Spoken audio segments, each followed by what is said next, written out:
yau director jong kahel badon ha Shillong na kabanta ban ai jing ujor na ni ka jing tho ban ai complain na markat kum ka RTI ka bingyo na office jong DMHO West Chantia Hill haka shitrik banai basau arjar RQR ngilap ba kadon ka jing thungkam sop lani ka illegal appointment ya ki staff haki department per jong ki health department badon po West Chantia ya kini balenga ombak kidei ki illegal namar ba la appoint ki claim da khot advertise wa ya kini ki post kabar pat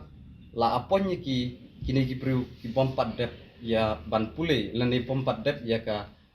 district selection committee ni ka DSC kabalai pat kolong ba ya kini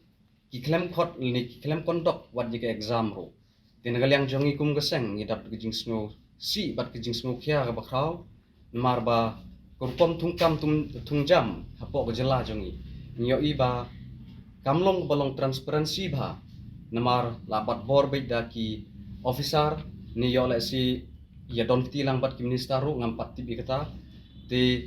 yakini ki perlu la appoint na do usnem arjar khatsau hadu khat khandai ngut te nagal yang jonga kowe galong ga jingkeli ba bale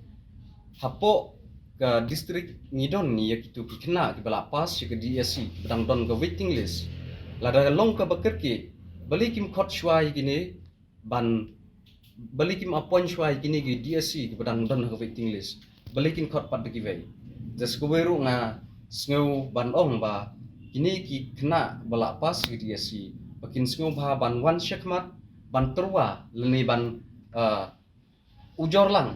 ban dawa ya ka hok jongki ba maki kila pas ka exam de ban thung shwa yaki bat sekeweru hadin bangila mi nang ni ngin si kendu yo director ba untarnet no sisendon imtai li yaki ni ki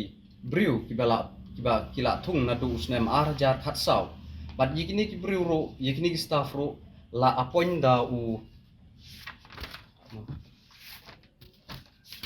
la appoint da DMHO jong ka West Chantia ulit